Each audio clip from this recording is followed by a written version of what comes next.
Texas.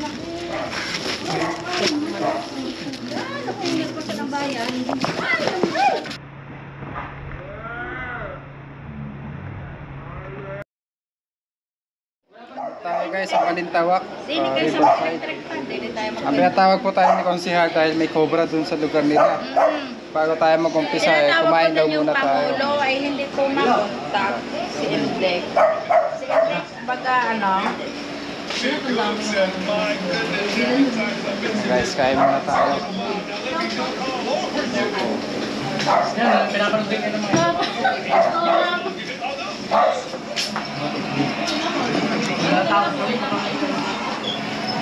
Ay mga kaibigan, pinakain po muna tayo bago umpisahan ang paghahanap sa nakita nilang cobra. Kaya po, ito po ulam natin ngayon. Kain tayo guys. Kain po. Kain boy. Shoutout sa nagmamarsahan yun. Dito. Ito, kain po tayo. Naubos ko na yung kanin. Sobrang sarap ng dito. Putahe. Nakakabitin.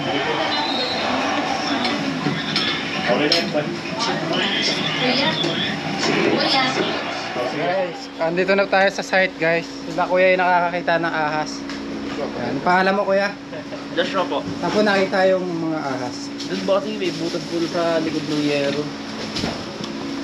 Hindi ko lang kumati. May mga tambak po dito guys. Hey man, salamat mo siya. Dati kasi itong tarawan po namin. Tunawan po ito ng binto. Dati Ayan. So, lilinisin na po. Lilis yung gagawin natin itong apartment. Ngayon kanya nung kinabukasan nakita na may balat nga ng ahas. Gulat ng cobra. Ng cobra o ano man. Kasi sabi nga namin, kaysa naman kami pamatuklaw, pwede ka kayo tumawag na lang sa inyo at baka nga kakoy para sigurado. Ayan. At walang ma-discuss ang ibang tao. Sige po.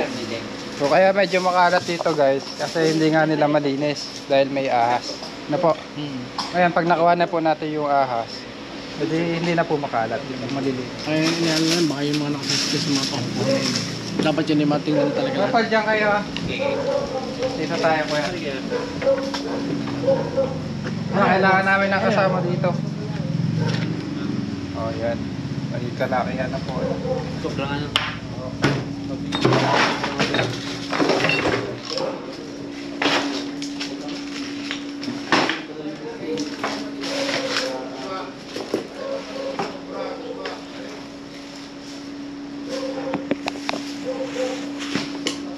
Meron dito mga ipot-ipot ng ahas guys. Kuya, meron dito mga ipot ng ahas ha.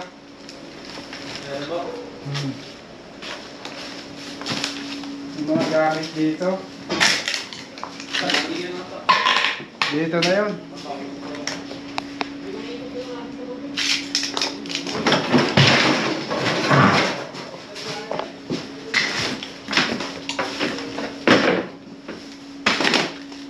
Madalas doon nila guys makita yung cobra.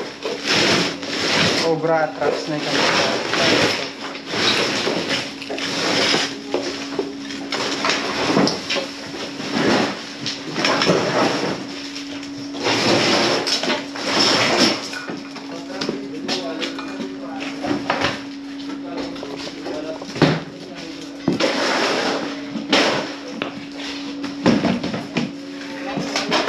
Ay, kakalat namin to ha. Parang mas magaling. Hey Mark, kalat mo Mark. Alert ko baka may lumabas.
exciting na.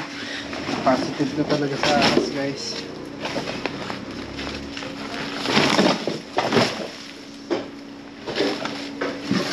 Hop! Tara. Payan, dito. Oo. Hop, teka, huwag ka gagalaw ah. Alerto ka lang. Cobra. Mo yung snake, yung ilaw.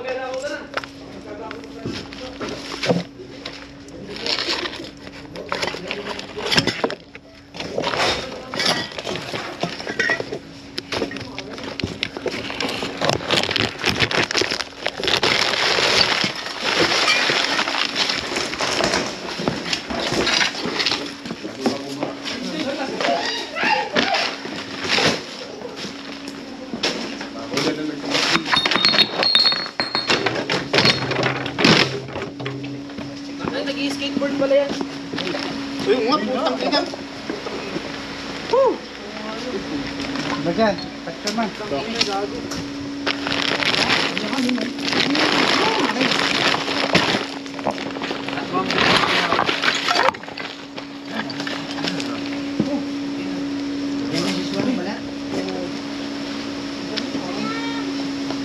Pagdalag mo na yun, kurasan ano.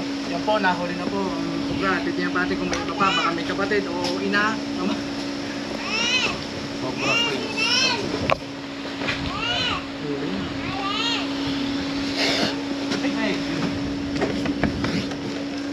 Delikado nga yun. Pag nakatok na, talagang may kalalagyan ka. Ubod eh.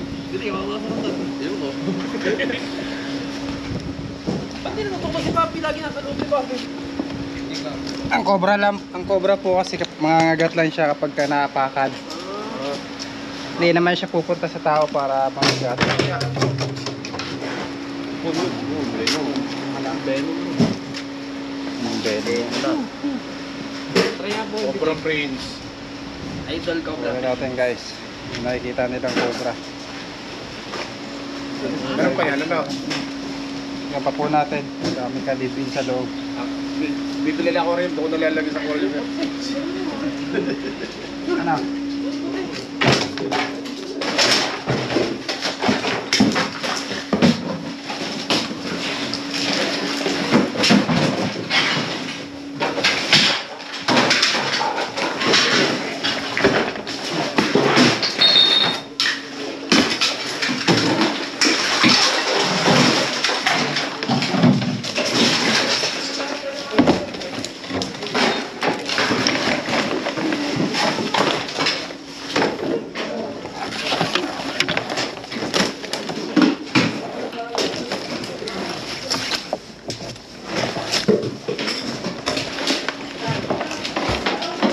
Taktak mo. Parang nararamdaman ako dyan.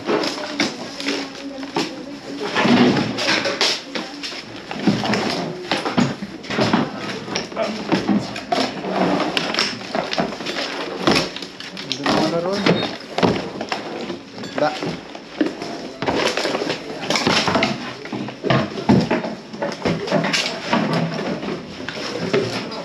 Daming lamok. Daming surot. Patak-tak mas.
Yan. Dito ka tumulong ka.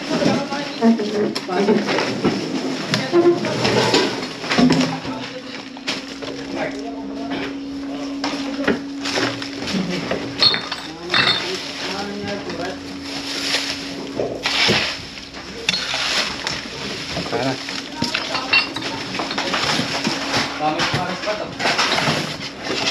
Wala yung asawa guys. Mukhang kulang forever. Ay, wala yung asawa niya. Wala forever. Oo. Eto, nakukay na ba nila?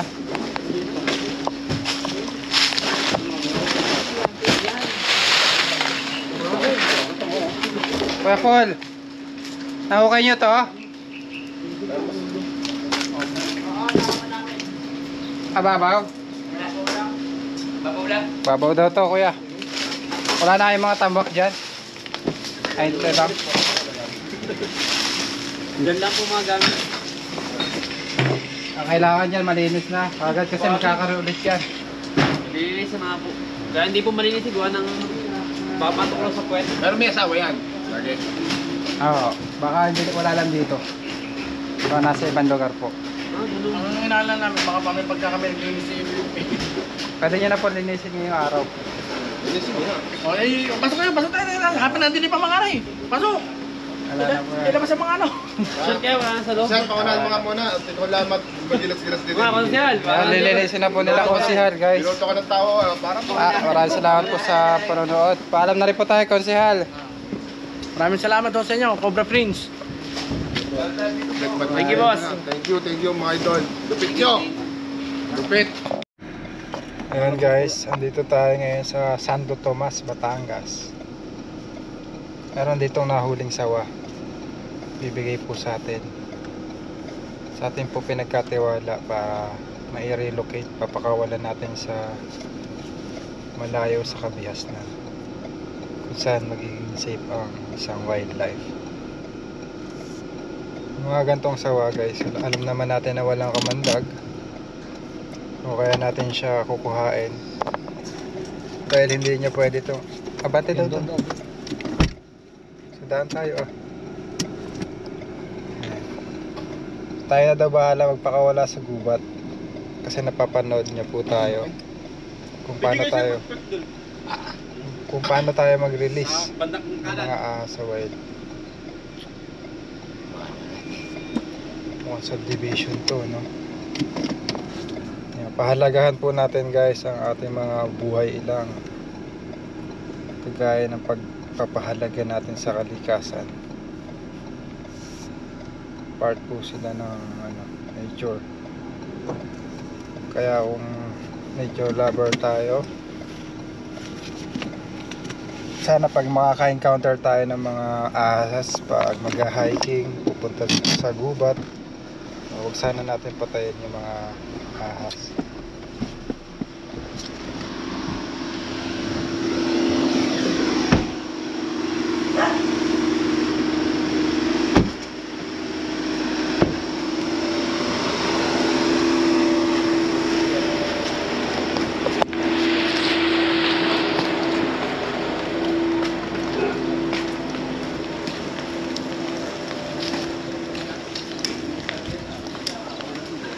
Grabe init guys, mag-iingat po tayo sa init. Sila sir po yung tawag sa atin. Ang pangalan nyo kuya? Joel, sir. Ano nyo po nakuha yung sawa? Si ano po pala, si Tatay Mar yung pang... Si Martineta. Nandito po yung Magandang sama. tanghali. Lagay ko dito. Tapos yung mga bata. Pwede po natin ilabas. Apo. Saan po ito nakuha kuya? Doon po sa dulo, magabi. Niluwa niya yung manok. Kumakain ng manok. Tamang ka na lang. Pwede natin ilabas nito. Nakalagay dito sa hapon.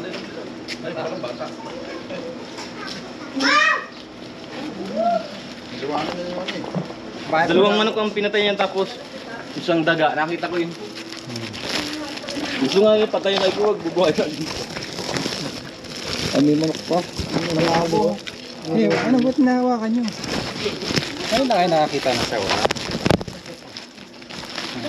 Ano? Pakita natin sa viewers.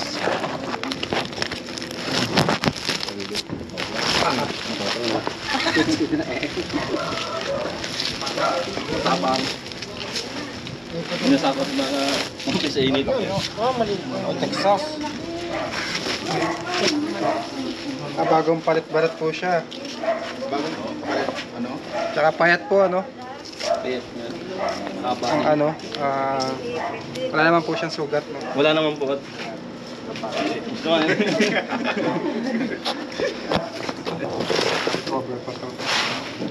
Bali, wala nga sa bibig mo yan.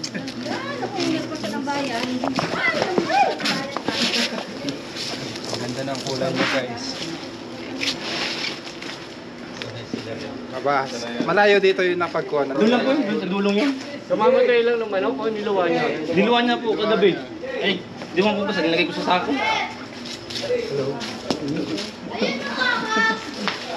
Lalagyan.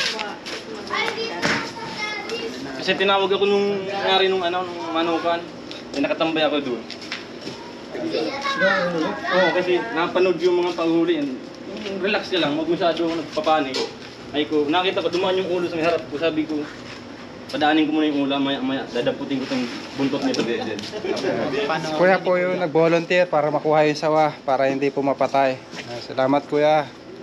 Ayan. Nanonood ka pala ng ating mga vlog, no? Oo, nanonood ako lagi. Kaya kung pagsabi niya sa akin kagabi na papatulong na ano. Tapos nakita ko may patay na daga.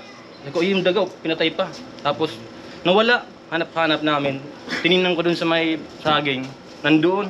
Sakto pagtingin ko, nandun yung ulo. Tapos pinadaan ko lang yung ulo, sabi ko. Reaction kayo, sabi ko. Pag nakadaan na yung ulo, yung buntot ladang puting ko. Man, talian mo na lang.